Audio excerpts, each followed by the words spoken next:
Today we will be covering the food culture in the Netherlands and how the Dutch food affects their overall aging process.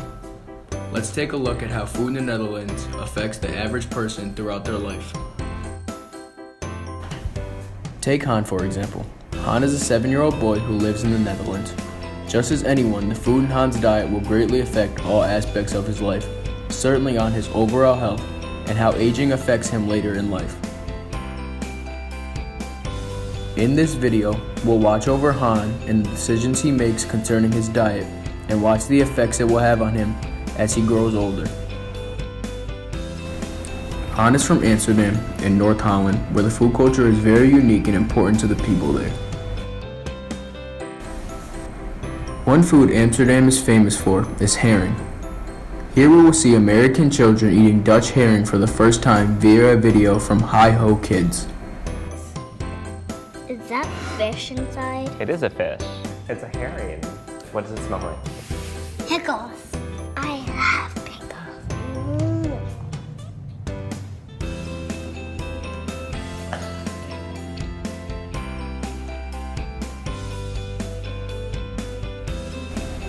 People in the Netherlands eat breakfast, lunch, and dinner around the same time as Americans do.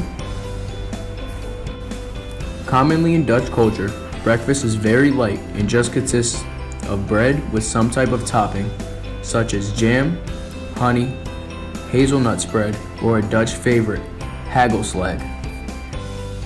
Hagelslag, otherwise known as sweet sprinkles, are commonly sprinkled on top of a piece of bread with some type of spread or butter.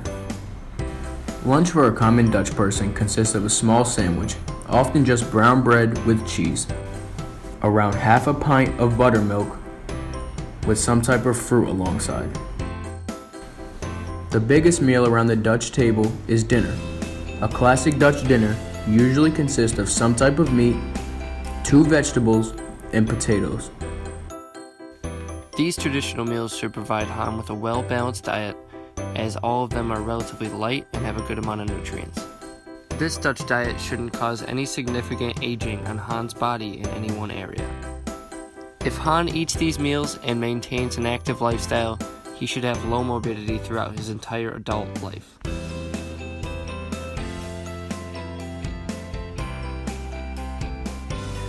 The foods that Americans eat will affect them in different ways than the food that Han's people will eat. The Dutch have a lower obesity rate than Americans and have only a 6.1 population of people with diabetes compared to America's 9.4% population of people with diabetes, which is a pretty big gap. Therefore, Han should be less likely to become obese from his diet than the average American child. In conclusion, Han is not likely to be negatively affected by his traditional Dutch diet, and he is much less likely to be affected by his diet than the average American.